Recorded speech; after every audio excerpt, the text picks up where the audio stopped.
Ladies and gentlemen, welcome to the Hyperconscious Podcast. Alan, what is hyperconscious? Once you understand why something is the way that it is, now you have the power to change it. Great conversations with great people and great questions are the keys to the kingdom of unlocking your consciousness. Every single action that you do starts as a thought. When you control the way you think, you will control the way you act, and you will control the way you live. That is hyperconscious.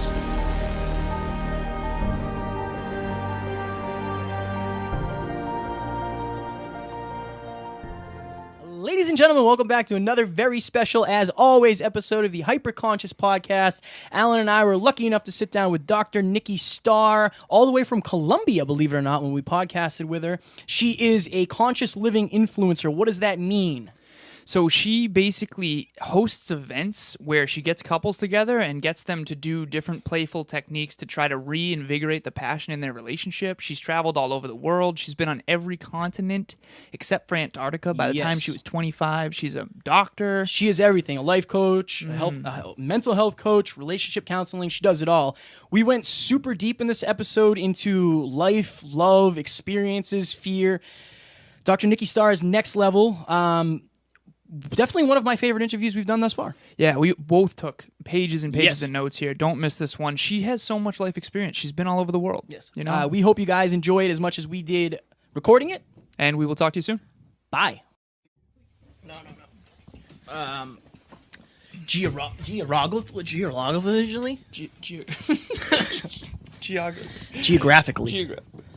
Geographically.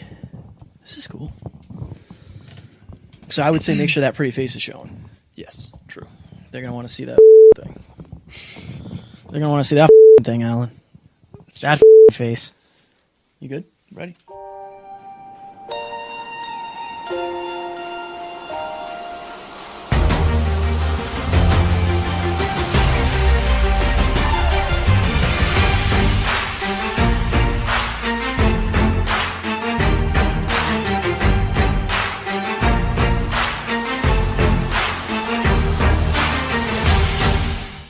Ladies and gentlemen, welcome back to another very special, as always, episode of the Hyperconscious Podcast. Today, we have a special guest all the way from Colombia, we just learned, Dr. Nikki Starr. How are you doing today, Nikki? I'm great. And I'm visiting Colombia. I'm not from Colombia, That's true, my family is, yeah. Just so people don't think I'm like based in Colombia, you know? Yeah. I can appreciate that. So, we always have a cool little story of how it goes from us finding a guest to us sitting down and chatting with a guest. And I came across your profile, and we just spoke about this a little bit in the preamble, but all I can feel from you is positive energy. That's the only thing I feel that radiates from you. And when I sent your profile to Alan, he said the same exact thing. Thoughts become things. And here we are chatting with you, and we're so excited to pick your brain. Awesome. I'm so happy to be here. Thank you. You want to start? Yeah, sure. So, Kevin sent me your profile, and I did a lot of research earlier today. Went to your website, your Instagram. I love the quotes that you post. And again, like Kevin said, I literally texted him. I said, this is going to be unbelievable. She's got such positive energy. So the one thing that I wanted to ask you first is a little bit about your backstory. So you now live in between Italy and LA, right? Yeah, for the past 2 years, I've been going back and forth between the two. Okay, very cool. And I also spent a good amount of time in New York. So those are like the three main spots. Yeah. Love it. But you're like a very avid traveler. And so I've kind of set an intention in my 30s to try to do a lot more traveling. Kevin kind of has as well. So one of the things we appreciate about you so much is your global perspective. So I read on your website, in your About page, that basically you had visited every continent other than Antarctica by the age of 25. Do you want to go into a little bit of your early travel experiences and sort of how that's shaped you into the person you are today? Yeah, it's funny because I just finished a book that's called The Awakening Manual, and I'll be looking for a publisher for that within the next months. And the first teacher that I ever really had, I would say, is travel, in terms of like an awakening teacher, a teacher that led me to greater consciousness, and that was travel. And it started really right, when I was young, we went on cruises and like to the Caribbean islands and to Florida and things like that. But that wasn't really traveling. It was more like vacation on the beach, And it was when I was a junior in college that I went to Italy with my grandparents, because my grandfather is from Italy. So my last name is Noce, which is walnut in Italian. And he wanted to show me, where he was born and where he built his first house and all that kind of stuff. And when I was there, and I'm a born and bred New Yorker. So I thought, okay, New York City is like the center of the world and I'll always live in New York. I could never live anywhere else. And then when I traveled to Italy, I remember thinking like, wow, I could totally live here. It's like beautiful. It's a really different way of life and still really beautiful. And that's what kind of started the travel bug. I used to say I had like this bee on my back that was like, keep going, because I realized I started experiencing other cultures and other ways of being, and it was fascinating to me. And so, I was a cocktail waitress through med school, and I, even at my senior year, I was like a teaching assistant, I was a tutor, I worked as a bartender, like I worked all these side jobs, and really it was to fund my travels. And every single long weekend or holiday break, I would travel and I would meet people in every destination, and it would bring me to the next destination. And travel is really a transformative tool because most of the time you're living an unplanned existence. So you're learning to go with the flow. You're learning to just be and appreciate and live in a moment without like something so scheduled or programmed. And then of course things happen, like say very things unexpected, and then you learn how to manage emotions and just be like, all right, I'm just going to go with the flow. Like this is not available. This hotel got canceled. I have to find a new one, or this flight was missed. I have to get a new one, or, and it just allowed me to be more in flow. So travel is a great teacher of living in flow, because you're open to meeting new people and you get invites to things and you see how it begins to unfold a path for you. And then not to mention, when you're experiencing other cultures, it helps you to put your life in perspective and appreciate others. So this sense of oneness and really peace and appreciation for diversity starts to happen too. So that's like how I started. First, it was just like, I want to see a lot of cities. I want to see a lot of different things. But then I started having these like oneness experiences and shifts in consciousness. And I was also doing things like skydiving in Australia and swimming on the Barrier Reef. And in those moments, like really feeling still, when you skydive, you expect it to be this crazy thing, but it was actually super peaceful because it's so quiet up there. And then when you're scuba diving on the Barrier Reef and you're seeing all these beautiful animals, you're like, wow, like look at the beauty of this earth. And so I was having these like moments of oneness. And then I started questioning everything. Like, oh my gosh, am I like doing the right thing by becoming a doctor, when like life is also about being happy and enjoying life? And I was looking at like my work schedule in the hospital and all I was sacrificing for what, And so I just started questioning a lot too. So travel makes you question things too. My goodness, what a story. Yeah, that was an excellent opening. My goodness. Nikki, so a good friend of mine, and I think you'll be able to help with this because you are talking about this oneness, you're talking about this consciousness, you're talking about these feelings that you have towards yourself. What would you, if somebody came to you and said, I really want to learn how to love myself, I really want to learn how to accept myself, what advice would you give them? Because a lot of times I'm kind of lost for words when people come to me and ask me that, because I haven't always loved myself. I have always accepted myself, but I won't say I've always loved myself, but when I found my passion, I found it a lot easier to love my life. So if somebody came to you and said, Dr. Nikki, I cannot seem to love myself, I can't seem to accept myself, what would you say to them?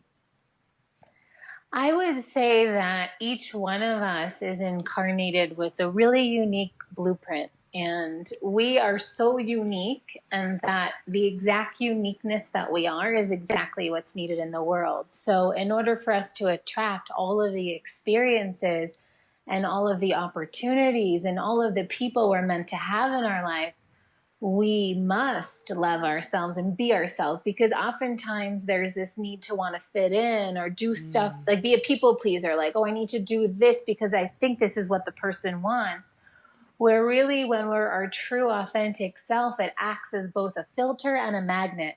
So filtering out those who are not meant to be in our lives, as well as situations and jobs and things that are not for us. And when we're truly ourselves, which means when we're following what brings us joy and happiness and excitement and following inspiration, then we start to really love life and we're living in alignment with our truth. And then we can't help but feel happy. So it's generally when people feel like they're not loving themselves, what I've gathered from working with a lot of different people is because they're not living their truth and they're doing something that someone else wants them to do. And so then they're kind of starting to hate themselves for it, or they're working a job they can't stand. And then it starts to, this resentment goes towards the self because we're in charge of our lives, but with our choices and our actions. So what I always recommend is what makes you happy, because essentially the people who are meant to be in your life want you to be happy. So it's about, and my understanding of happiness is when you're living in alignment with your heart. When you're living a life you love, you're happy. And so finding what happiness is for you and allowing yourself to live that makes it much easier to love yourself because you're grateful for yourself for creating the life that you love. So this is going to be a great segue. I had a question that I really specifically wanted to ask you. And so Kevin and I have done a lot of soul searching, so to speak, on the podcast and otherwise when it comes to intimate relationships. And I know that you work with couples, you do relationship counseling. And so I want to quote something that I read on your website really quickly. It says, "My time spent in foreign lands helped me understand that happiness means different things to different people. Ultimately, it's about discovering what happiness means to you and living authentically from that place." And that's kind of what you just described.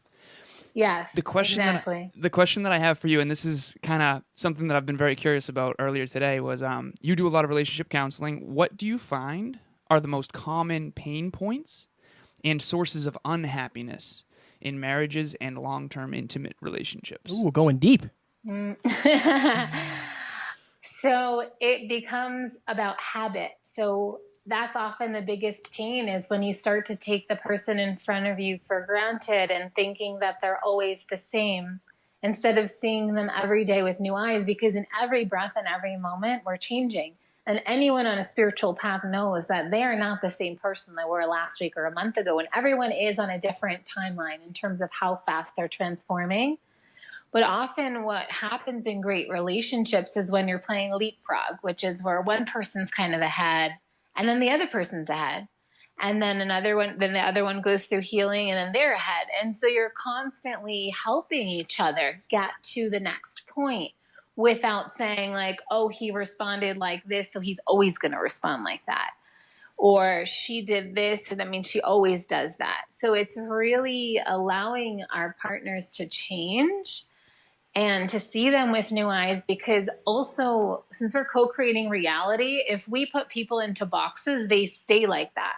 And so I actually just worked with a couple in New York right before coming to Colombia, and they're a beautiful couple, and she felt like she was just being the mom and all of their like spiciness just like has dissolved away, and they like sit in front of the TV on their times together and watch TV, and things are not that exciting anymore. And so she started biting her tongue and not being authentic, and then they're both kind of living from inauthentic places.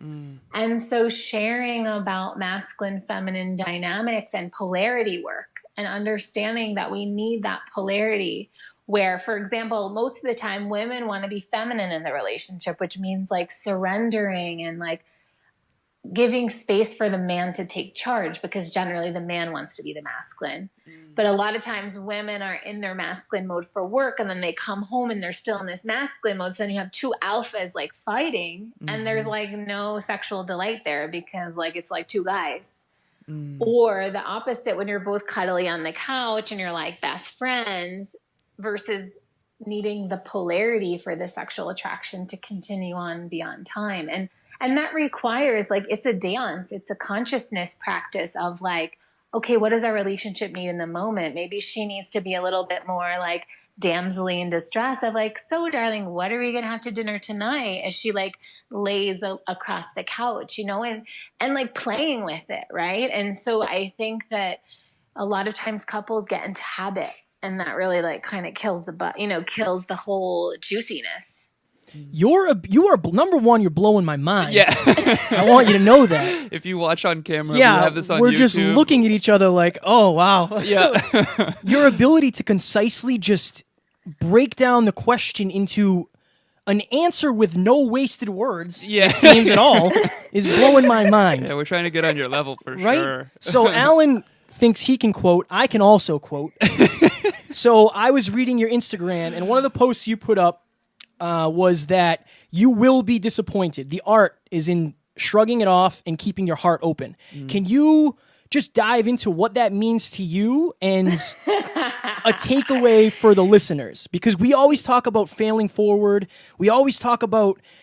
I had a client reach out to me last night, and I said, look, you're trying to better yourself. You are always going to be facing new obstacles, but you have to understand, even the best version of you will have circumstances beyond your control. So you have to realize that you are going to get punched in the face every once in a while. That's part of this journey. But can you go into what that means to you, the experiences that you've experienced in order to form those words, and what the listeners can take away?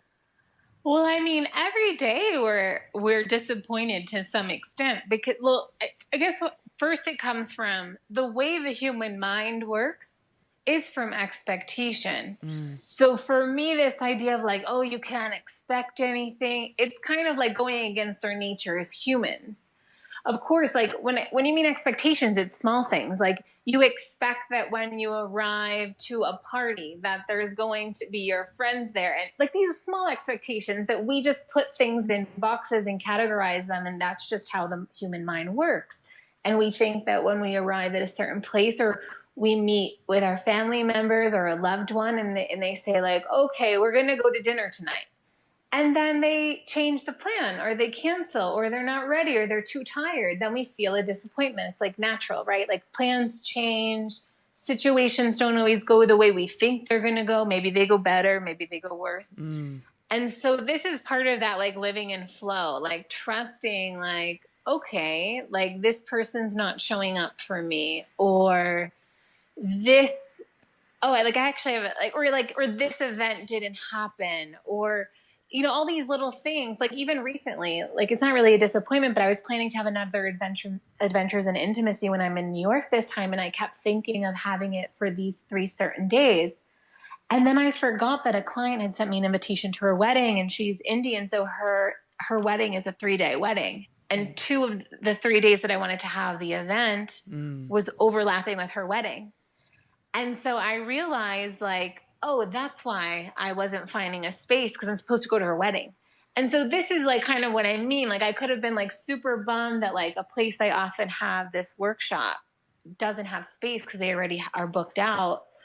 Or I could be like, oh, wait, there's this super awesome thing that has happened, which is like I'm going to celebrate love for a client that I've seen go through her whole process. And she's like, I wouldn't even be getting married if it wasn't for you, because she really was struggling with relationship stuff. And so this is what I mean by it's like the art's like shrugging it off of like, it's okay. Like there's something better that's going to happen if it doesn't go the way you want it to. That is unbelievable. And so one of the things that I also wanted to talk to you about is, and I think this is very similar to managing expectations and emotional fitness when it comes to your ability to shrug off disappointments. I mean, just for the listeners, everyone, so that they know, and this will be in the bloopers as well, Kevin and I thought that you were going to come on the podcast literally an hour prior. So we expected to start at 5, and this is entirely my fault. Kevin's fault. So I had an expectation that Kevin had told you the correct time. No, but I really didn't. And him and I think, honestly, one of the reasons why we've been successful on this podcast is that we don't like whip each other and stuff. Like he was upset with himself about it, but I was like, dude, you're good. Like failing forward is everything. Very supportive. And I just really don't mind because it's gonna work out, and it did work out great. You're on the show. And so my question for you is, you mentioned intimate relationships. You work with a lot of couples. That person you just mentioned said that you're the reason she's getting married. So you talked about patterns, and one of the patterns that I've noticed in my intimate relationships is the ability to manage disappointment is absolutely critical, because in life, things, like you said, don't always go the way you hoped they'd go. You're shooting for big, high, hairy, audacious goals, and it doesn't always work out the way you hoped or expected. And if you can't manage disappointment, you're going to end up in a low energy state, what I call an unresourceful state, every time you're together, and then your central nervous system is going to lock in on that when you're with this person. Do you find that that happens in couples a lot? And what do you do to recreate that playfulness at an event like Adventures in Intimacy? Yeah, so there's a few things in there. One of them being, when we're disappointed, if we stay in that, okay, like let's say a perfect example is like your partner is like 2 hours later than they thought they were going to be because they got caught up in work or whatever. Or even like it's kind of similar to what happened, right? It was like an hour later than was expected. Yep. And so that time could be used for so many other things versus like brewing over the fact that, oh my God, this person's late. Like maybe you had to throw in a load of laundry. Maybe you needed to post an Instagram post, et cetera, et cetera. Like it's about seeing, well, what else can I do with this time or with this situation? Or if the day got changed, like seeing like what else can come from it. And so then when you're with your partner, you have to let the past go, or else you're going to be closing your heart and no connection's going to happen. And then who wants to be in a relationship like that? Like, oh, I'm in trouble, or, oh, this person's giving me a hard time, or it's kind of like the woman with like the nagging syndrome. Like no one wants to be with a nag. No one wants to be with like their mom or like someone who's telling them what to do. Like you want to be so full. Like maybe that's a great time to meditate. Like use that hour to meditate and feel really heart open and really soft and really so like vibrant and radiant for when your partner arrives. Like do something for self-care in that time, And so that's where the key is the relationship and the practice we have with ourselves in all of our relationships. Because if we tend to be hard on ourselves, then we tend to be hard on our partners. And so Adventures in Intimacy is a way that teaches different styles of intimacy and connection in non-sexual ways. That can, of course, then be taken to the sexual space. But what it does is it gives you like all these different tools of how to connect with your partner if you maybe are in a space of feeling a little bit angry or upset. And part of it could be about communicating it or just like expressing like, blah, I'm really upset. And then also the partner knowing how to bring humor to the situation. And I think that anytime we're just like mad at our partners for honest things that they do, then it's like we're not getting anywhere. Right? And we're just like not enjoying each other's time. So I feel compelled right now to bring some things to the listeners because it's fascinating because like you said, and so just to make it clear, obviously Kevin and I are not intimate partners, but we are. God, no. We are. No, Alan's not my type. What, tall, handsome blondes? No, I'm kidding. But so we're business partners, right? And so what you just said, which is make use of the time, because if you're gonna use the time, you won't harbor that resentment because you won't have that sense of disappointment and loss. So for the listeners, Kevin and I, in the hour that we had between when we thought we were podcasting with you to now, I just want to bring this to the listeners. We booked a flight or a trip to Florida. Yeah, we got 3 podcast guests in an hour. Yeah, we're going to Florida. You called Frederick Barnes, our next guest. Yeah, it's so. Nikki, this happens every time we have guests on. Something that we do during the day or a conversation we have on the way to the podcast gets brought up in the podcast. And the fact that you basically just told us to do what we did means that we did good. Yeah, exactly. You guys have a really healthy relationship. Oh, we appreciate that. That means a lot coming from you. Yes. Again, non-intimate. Yeah. No. Yeah. So that actually, I meant to say, like, a lot of times if you're being mad about things a lot, like, maybe you have too much time on your hands. Like, that's another thing, And so kind of looking at your life and saying, like, what are you so mad about? Like, what else can you be doing with your time, with your energy to feel really full and be like, great, like, I want to enjoy this moment because I don't have that much time. Like, not even that, like, not that you don't have enough time, but your time is so full and valuable that like, I'm with this person I love, like I'm going to make the most of it. And if they were late or plans got changed or whatever, I have plenty to fill my time, that it's okay. Nikki, I've worked on that emotional fitness aspect for years and years and years, and I think it's served me so much. Kevin and I were talking about this prior to the podcast, where I do feel like one of the reasons why I have so many incredible long friendships in my life and people in my life for the long term is because I don't force them to be anything other than what they are. One thing that I wanted to say, my favorite quote in the entire world, and all the podcast listeners that have, been with us for a long time know this: trade your expectation in for appreciation, and your whole life becomes a miracle. That's a Tony Robbins quote. He's my ultimate hero. And I think gratitude is like the antidote to disappointment. Yeah. Do you totally. want to talk a little bit about your gratitude practices for us? Because you seem like a super grateful person, and I want in. So it's one of the things that when I work with clients, I have a la carte sessions, but my clients that sign up for my 3-month programs, we're in contact every day, and we send each other our gratitudes.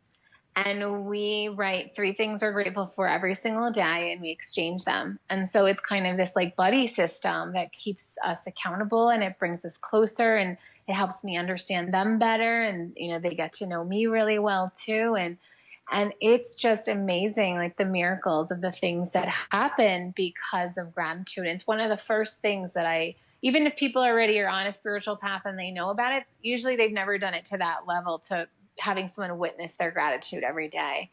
And it's a beautiful practice. And like I said, because it even brings me into it too every day. So there's tons of gratitude going around. I'm reading their gratitude, I'm sharing mine. And also one other way I really love to share gratitude is when I eat with people. We generally go around the table and everyone says something that they're grateful for. And it's a way to bring, and it's just a way to bring people closer together. It makes the meal more intimate, and then it raises the vibration of the food, because over that food, we're exchanging this high vibration energy. And so it enhances the meal that much more. That's such a beautiful thought. A couple of years ago, you know how everybody around, when it's Christmas and when it's Thanksgiving, everybody's all happy because they get to see their families and they're super grateful for this. And if it was like that year round, the world would be a different place. Mm-hmm. And exactly. Go ahead. I was going to say, about a few years back, I kind of wrote a quote about like every day can be Thanksgiving. Yes, we did an episode on that. Oh, great. Yeah, how it was an episode on New Year's Eve resolutions, and we talked about how in Thanksgiving, like in the holidays, everyone's so generous and grateful, and I'm like, we basically talked about why isn't it always that way? Yeah. Yeah, exactly. Beautiful. So clearly you deal with a lot of relationships, and that's something I'm super passionate about because I know a lot of people that settle, and I am team do not settle because you have one life.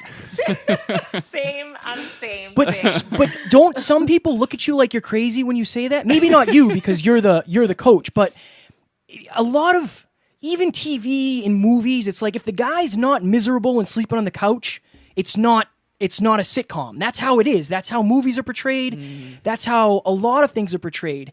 And I think a lot of people fall into that trap where they say, well, this is it. This is just how it is. You get married, you don't have sex anymore, there's no intimacy, I'm not allowed to see my friends, all this stuff. Can you talk about maybe the experiences that you've dealt with people who have thought that, and how you get them to understand that, again, you have one life. Like, you should have the best partner, the best relationship, the best intimacy that you could possibly have. Yeah, so usually this is the conversation I'm having with people who have gone through the breakups and they're super sad about it. Because a lot of times they're living like in this mourning and they're so sad that this partner has gone and they can't sleep and they can't eat and they're so depressed. And then we really get into the relationship. And when I start to ask them, like, what's their dream partner? A lot of what their partner was not that. And there is a bit of this, some people have like this need to be with someone. And so it's like whoever comes along, they get into that relationship, and then this kind of settling happens, even though it's not their ideal partner.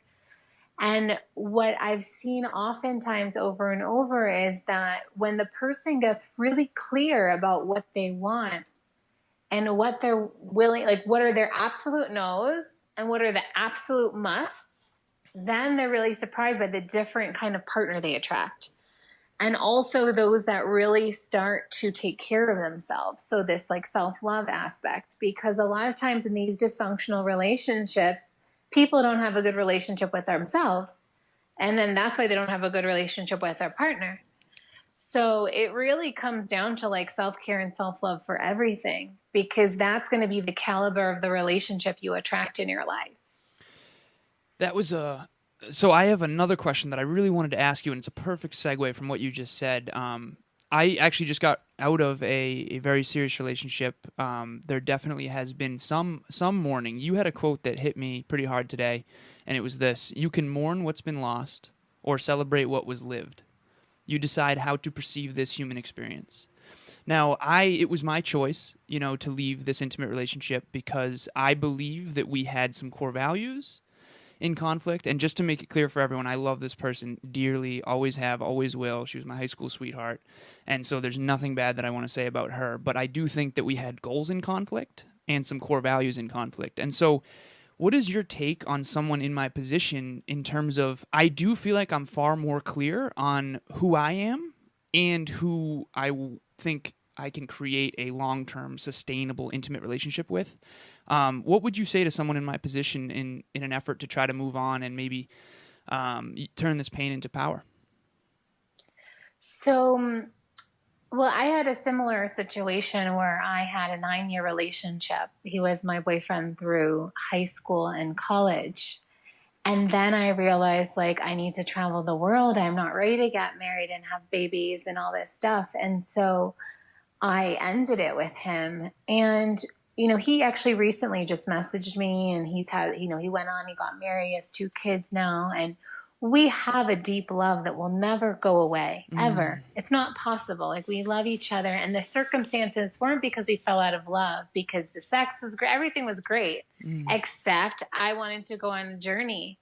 And he really wasn't at that stage in his life. Like, he really wanted to get married and have kids. And what I realized, and I feel like what would help everyone, is that, like you said, like, we have this one life to live. And to know that, like, you have a mission and you will love so many people. Like, love isn't like this thing you have for one person. Like, you can love many people because your capacity to love is based on you. And so it's more about seeing, like, what did this relationship teach me? I'm so grateful for it. Our contract is now over. And looking ahead to what will be created and what else, that a new relationship will bring something completely new, where you'll discover new aspects about yourself. And maybe that one won't be the one either that you get married with and have kids, if that's like what you want. Some people see relationships as this teacher that brings you to a certain point to learn certain lessons, and then it's on to the next person, the next teacher. Others people view relationships in terms of looking for that one person to live forever with, to grow with, and go through all these things, kind of that leapfrog I was telling you about. And so it really is about, like, what do you want? Some people are really into polyamory these days too. It really depends, like, what kind of incubator you want for your evolution, because anything is possible. And so I would say that the love will never go away. You'll always love this person, and no love will ever be the same as that person. And it's realizing there's new loves to be discovered and new parts of you to be discovered in the next relationship. I think your view on relationships and love, and you almost can look at it, I don't know how to explain it. You can look at it just black and white as, like, yes, I loved you, we still do love each other, and I'm able to take away all the positivity that you offered me, all the positive experience that you offered me, all the lessons I learned with you. I think that's super important, because a lot of people, when they get hurt or when they break up with somebody, they immediately say, oh, that person's crazy, or this was wrong with him, that was wrong with him. And the problem is, you're missing the point when you do that. You're not going to take away the lessons. You're gonna create this story in your mind of, oh, it was this person's fault. Sometimes it doesn't matter whose fault it was. What did you learn along the way? And the reason I'm I'm bringing this up is because I was that guy that your ex-boyfriend was. My girlfriend at the time wanted to move across the country, and I didn't want her to do it because I was terrified. I was insecure. I had all these excuses why not to, and she dumped me and ended up chasing her dreams. And I'm unbelievably happy that she did that because I cannot imagine me stopping her from chasing her dreams. So the fact that you're so hyper conscious about the feelings that you've taken from other people, it's just truly refreshing, Nikki. It's so refreshing to hear, and I appreciate it more than you know. Oh, you're welcome. And really, like, I'd invite you to anyone that you meet that from now on that you feel any kind of connection with, like, allow yourself to just explore it from this curiosity. But you don't even have to have sex with the person. But there's just like eye gaze with them and like feel that connection that you can have with many. It's not really with many, right? So like in a whole month, you might just meet one person that you feel this like closeness with, this connection with, this desire to be near with. And I even invite you, like, I recommend not sleeping around because that exchanges other kinds of energies, but really getting to know someone at the heart space, at the real like agape love level. And just to see what kind of love blossoms and how you feel and how it's different and other parts of you that are expressed, and really explore each other soul to soul. And that's what I love about Adventures in Intimacy, because we do a lot of eye gazing and hugging and connecting on a non-sexual plane, and how everyone feels so much love is just incredible. And also I'd like to plug that I created Adventures in Intimacy with my friend Leia Santa Cruz, and she lives now in Bali. And so I've been sharing it more in the US, and she's been sharing it like in Australia and over in Indonesia and such.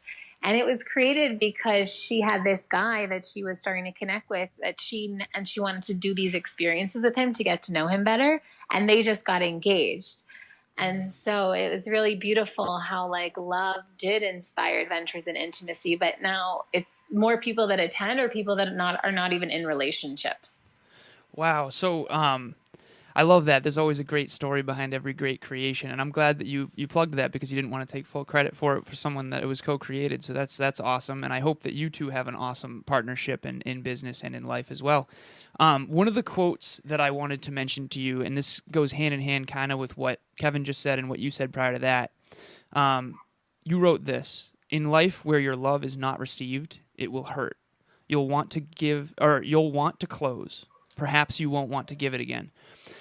So I truly believe that we're going to be remembered for two primary things. Number one, how courageously we fought for what we believe in. And number two is how fiercely we loved. And I would consider myself someone who loves fiercely. And the reason for that, I've gotten myself I've gotten myself hurt for sure. And I think that all love comes with a risk, because we need to risk loss in order to love, right? But my question for you is, what do you tell your clients who have had their hearts broken and who are maybe reluctant to give love again out of the fear of that same pain? Because I have this quote that I live by: give more when it hurts, and you'll become more when it's over. And whether I'm in the gym doing a set, or if I'm in an intimate relationship or a friendship, like, I'm always trying to give more of myself to that person to add value. And sometimes you get disappointed, but I don't think that should cut off the love. So what do you tell to someone who's had their heart broken? And yeah. So we often talk, I often share it, and there's a quote that something, my quotes I know in the moment and then I forget them, but there's some I've written about, like, that when our heart's broken, it allows it to become bigger. And so this idea that it's like every heartbreak is a lesson, right? Every heartbreak is wisdom.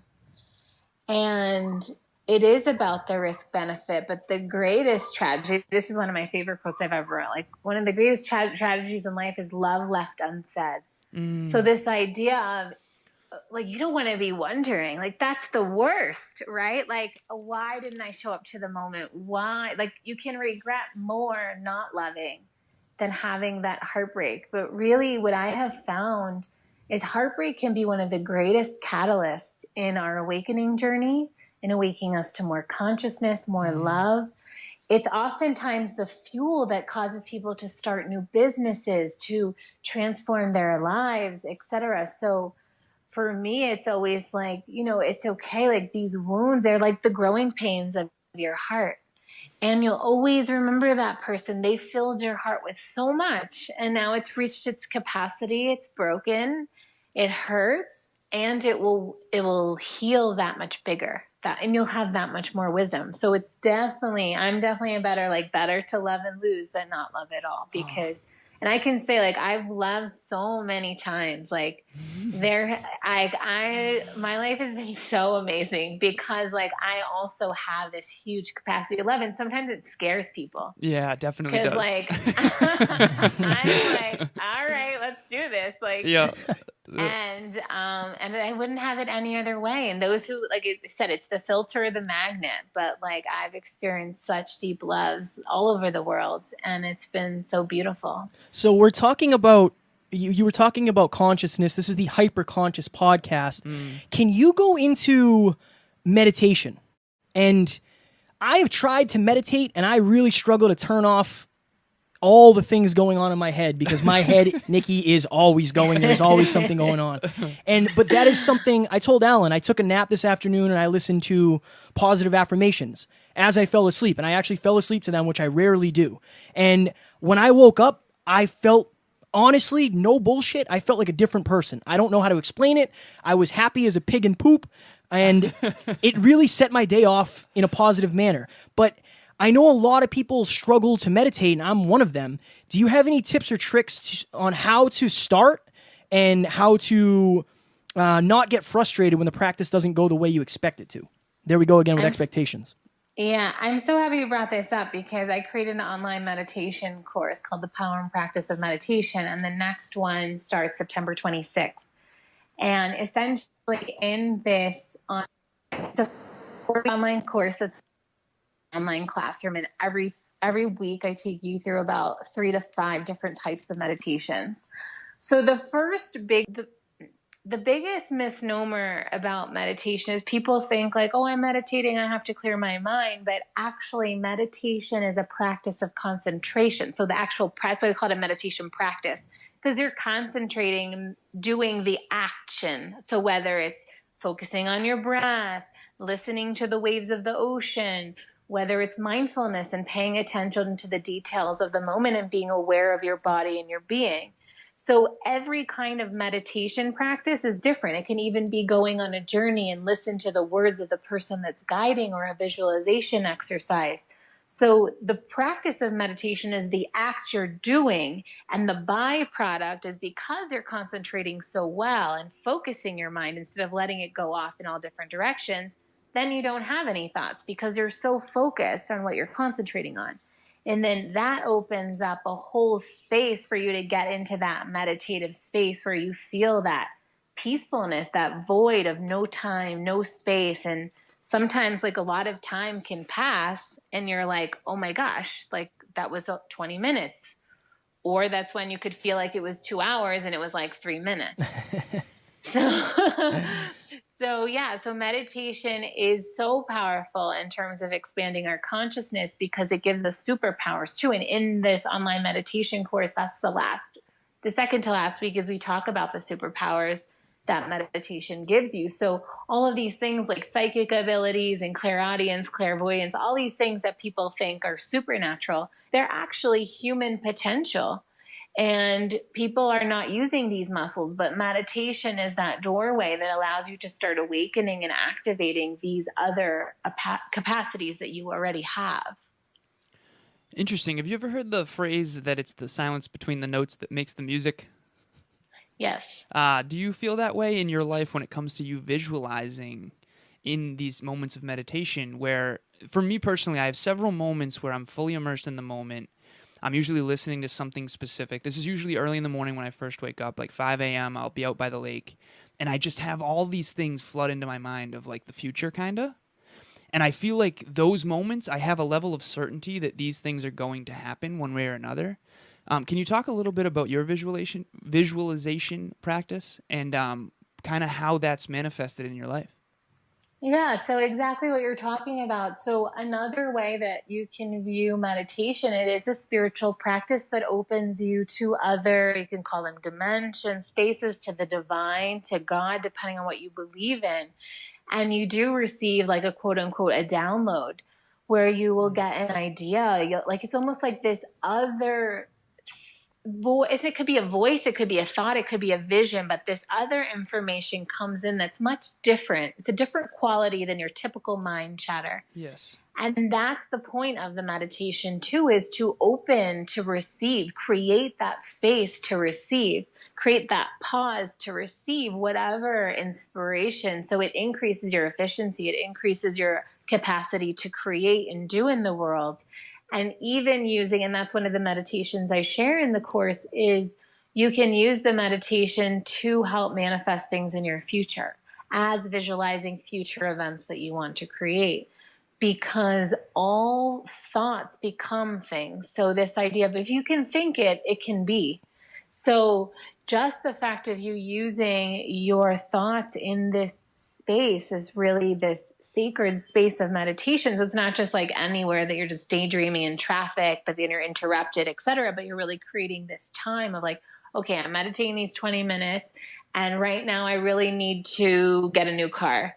And so you're going to even use that time to visualize like, what kind of car do I want to be driving, etc. So you can use this time for manifestation.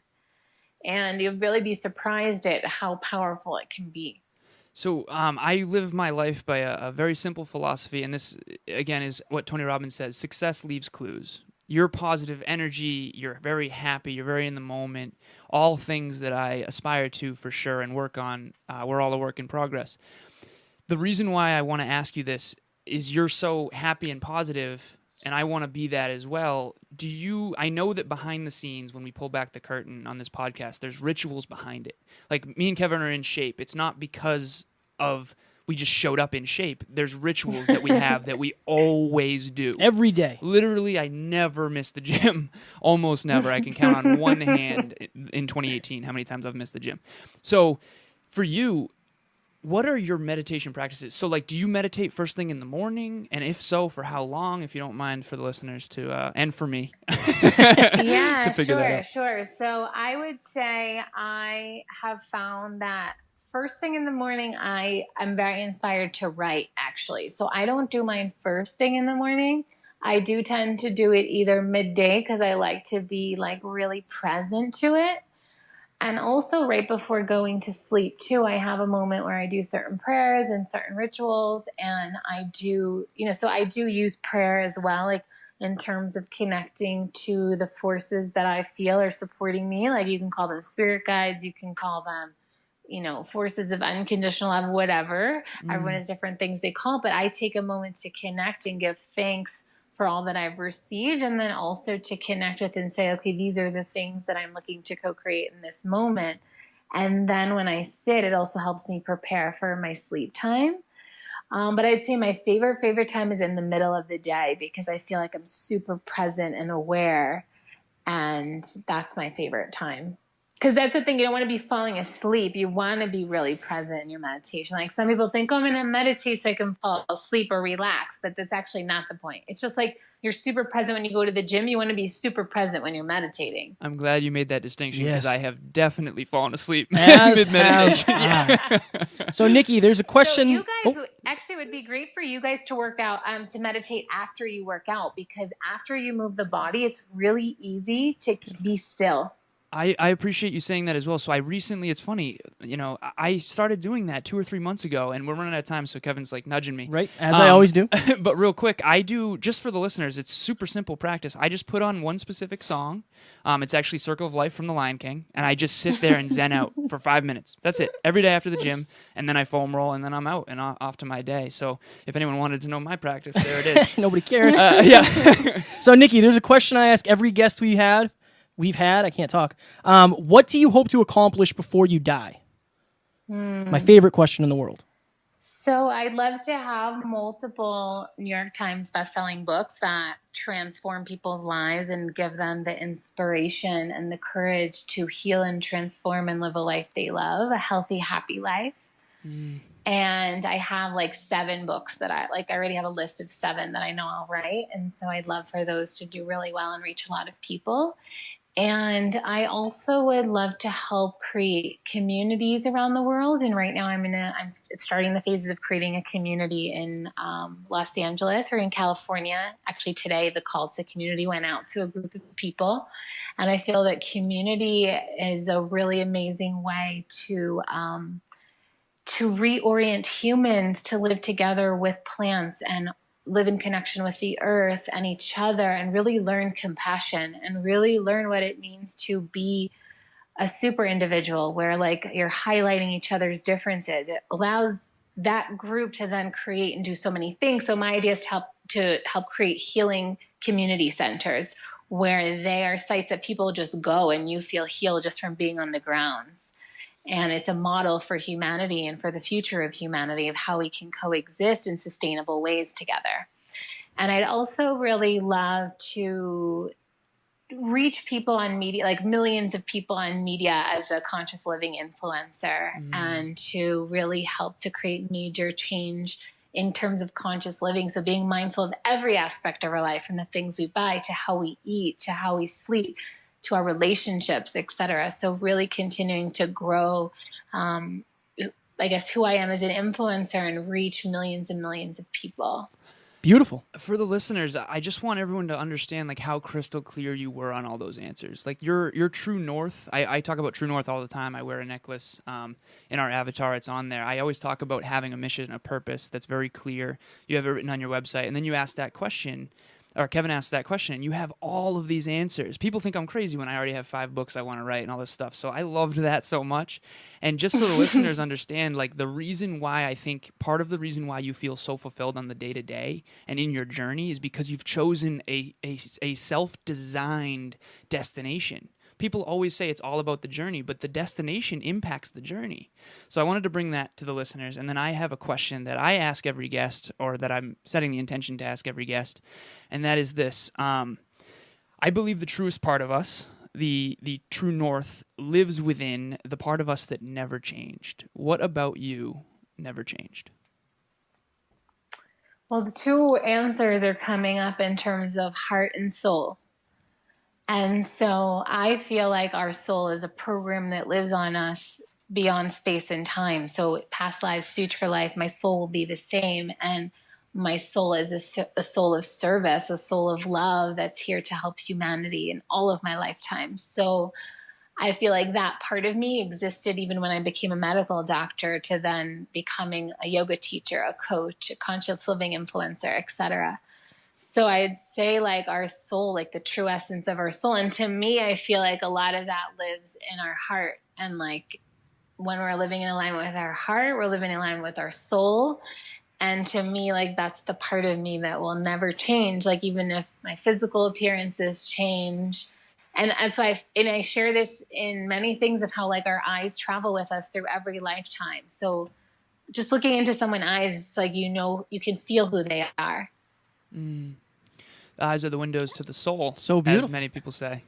All right, so we're running out of time. I know you plug some stuff, but please plug away. Where can people find you on Instagram? We do have your name, but I want for the people that can hear. And then also your website, all the good stuff. Where can people find you? Great. So please follow me on Instagram at Dr. Nikki Starr, DrNikkistarr. So 2 R's for Starr. And my website is the same, drnikkistarr.com. I have an online meditation program that's starting on September 26th. It's a Wednesday, and it'll happen for 4 Wednesdays consecutively, and it'll be recorded. So if you can't make every Wednesday, you can still get to it. It's an online classroom. It's awesome. You can find that on my website also. And I also offer online sessions and work with people all around the country. So I would definitely love to connect with some of you. If you're going through anything, I'm always happy to listen and share my love with you. So thank you guys so much for such an awesome, amazing podcast. It was so fun, such a fun interview. You guys have great energy. Thank you for this experience. Absolutely. We always set the intention to meet with our guests in person, and we have done it we're going to do it in Florida with one of the guests we've had. I would love to either meet. I don't care where we have to meet you. We will make it happen eventually, and we will. I'm going to set the intention now that we're going to do this in person because this truly moved me. I learned so much from you, and I resonated highly with every single word you said, Nikki. Oh, thank you so much. And I also want to thank you guys for using media as a platform to awaken consciousness and humanity, because that's what I feel the purpose is as well. So I was on a Fox reality show called Utopia in 2014. And so it was a reality show, but I was able to be myself. And that alone changed people's lives. So I applaud you guys for using the media to help awaken consciousness and humanity. So thank you for your service. Well, thank you very much. We appreciate that. Thank you so much, Nikki. This was unbelievable. I took 2 pages of full notes. You blew my mind. I really, really appreciate you coming on the show. This has been phenomenal. I can already tell that you're probably a very huge Wayne Dyer fan, and if not, you definitely remind me of him. So I appreciate being able to meet you. Thank you so much. Oh, thank you. I know of him. I don't know his work that well, but thank you for that compliment. I know he really touched a lot of people in his lifetime, so that's a huge compliment. And Thank you. You shall as well, for sure. Oh, for sure. Thank you. So we will Thank you, always be guys. sending good vibes your way. Ladies and gentlemen, we hope you enjoyed this as much as we did. This was truly moving. We learned so much. Dr. Nikki Starr, you are next level. Thank you for going hyperconscious with us today. Thank you, guys. We hope you have a great night. You too. Thank you so much. Ladies and gentlemen, thank you so very much for listening to another episode of the Hyperconscious Podcast. Going hyperconscious will absolutely change your life, because if you understand why something is the way it is, now you have the power to change it. If you going hyperconscious with us has changed your life in any way, please share this episode with one of your friends, because the more people that go hyperconscious, the better this world's going to be for everybody. And if you would kindly leave us a 5-star review on iTunes, that would help us make more people hyperconscious, and we would be greatly appreciative. Thank you. Bye.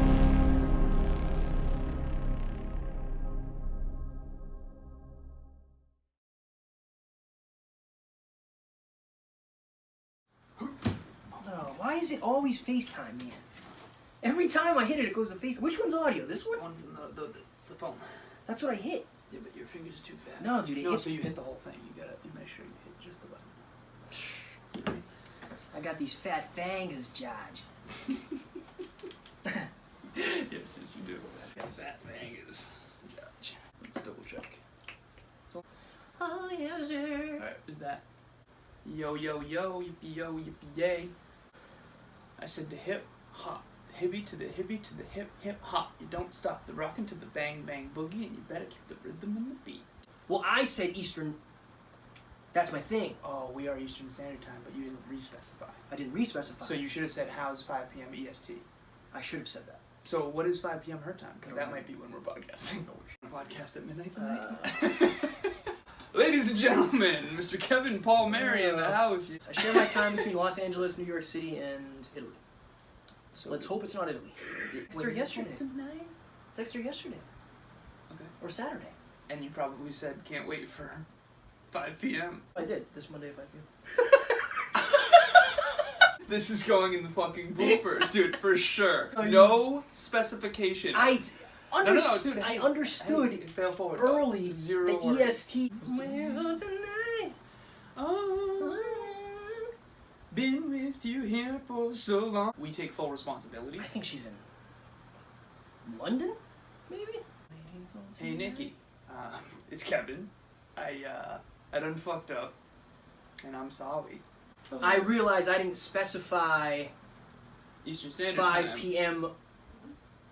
Yeah. What 5 p.m. Eastern Time translated to you? So what is 5 p.m. for you? Just that. No. Obviously provides. Trust me, this is not the first. Damn it, Craig. This is not the first time or the last time. So how do I work we this? will have fucked up. It's not her fault. No, it's not your fault. Nothing's her fault.